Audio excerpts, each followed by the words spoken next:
The Forgotten Asylum. Year 2023. Location: Blackwood, Pennsylvania, United States. Death is only the beginning. I never believed in ghost stories. Not the ones whispered around campfires, not the ones told in hushed tones like urban legends, and definitely not those that supposedly feature haunted venues. That is until that night. During the summer of 2023, Blackwood, a small town that resided in Pennsylvania that was never really rated, was host to a number of events. There was never anything entertaining in this town. If there was a high school football match, it was treated like a national event, and opening of a new diner was the front page news, and this wasn't a joke. That night, I made the most regretful decision ever. My name is Nate Carter, and I had two best friends, which are James Walker, a lunatic who dedicates himself into exploring nefarious places. Danny Owens, the one who is muscle over mind, and laughs harder when things get dangerous. We were all young lads from 20 to 21 years. Just completed college and on their summer break while enjoying the last bits of teenage life while they still could before adulthood came crashing down. At that night, we were with James at his place when he mentioned Blackwood Asylum. Danny let out a scoff. No doubt it pertains to that asylum in the woods. I have heard that it is supposed to be haunted. It is likely the myths have just been elevated by some raccoons and crackheads alike sleeping there. After hearing Danny, James decided to continue amping him up. Let's go find out then. We check it out, and from what I can tell, it shouldn't take more than a night. So really, we are gone for just a night. As I process everything, I figured I should have strongly discouraged them. Every inch of my being insists toward saying no, is what I hope to hear myself say. But there was no reason for me to be the one taking single-handedly the complete blame and standing there alone with no supporters.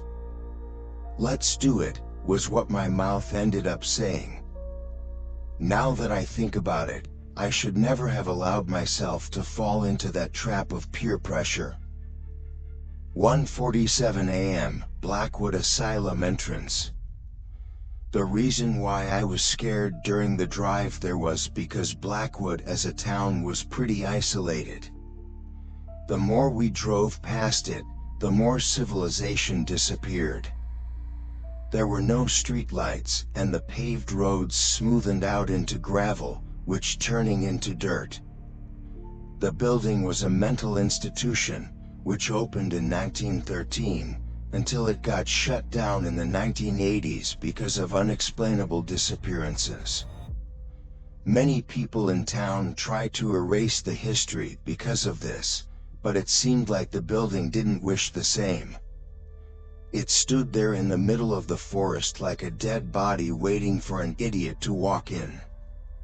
James parked the car a mile away from the entrance. No headlights, he whispered. We don't want anyone seeing us here. Danny chuckled. Like who? The ghosts. The rusted fence that surrounded the asylum was easy to climb, and the air was insanely too still and too cold for a summer night. The asylum waited in utter silence with doors open like a mouth ready to scream. The emotionless windows and door gave me chills. The sign above the door read, Blackwood Asylum, EST 1913. James began to illuminate the area with his flashlight. Let's do this. The moment we stepped foot inside, I understood we had terribly messed up. The stench was the first thing which struck me, mildew, decaying timber, and a hint of rust. There was wallpaper on the walls which remained intact, and the files belonging to old patients were scattered on the floor alongside broken glass. "That's why we are here, to investigate," Danny, who had started walking again, shouted while chuckling, "and oh boy, this place is a dump. Definitely not haunted." My footsteps accompanied James as we made our way to the main corridor. It seemed as if the walls were going to collapse from the echoes of our steps. Then it hit me. There was a door located at the far end of the corridor beyond the reception area which was slowly and soundlessly opening and closing. James caught a glimpse of it too. "That's not normal," James mumbled to himself. "Stop it, it's just the wind," I roguishly replied. Of course the wind was not there. "Come on, let's get a closer look," James instructed while heading towards the door. I was conflicted. Every fiber of my being told me to leave this eerie place, but nonetheless I knew I could not. No one would shed any tears if this finally come to an end. The inside of the room was dimly lit, giving it an eerily warm feel. It was unsettling, to say the least. It was a patient room, to be lacking a better word, filled with scratches on the wall and lay littered with trash. The floor was practically hidden under layers of garbage. All of a sudden, James stopped in his tracks. "Oh man, do you see it?" He pointed his flashlight in the direction of a bed. "What the hell?" Danny whispered, "That wasn't here before, right?" I shook my head. Bang! A door slammed behind us. As we turned, the hallway came into view, but to our utmost confusion, it was empty. The flashlight beam flickered and the dancing shadows on the walls was all that remained. "Let's get out of here," I muttered. "Yeah. Let's go," James simply replied. The moment we began to move towards the exit, it felt like the air around us thickened. Footsteps. Bang. Slow. Heavy. Coming from behind us. James pointed the flashlight towards to sound, but to our confusion, there was nothing there. Danny hissed, "Let's go." Although we tried to pick up the pace, it felt like something was off. That's when I spotted the mirror. But something was off. James's reflection was there. Danny's reflection was there. But there was someone behind us. A tall figure in a patient gown, head tilted at an unnatural angle. Its skin stretched tight over bones. No eyes. No mouth.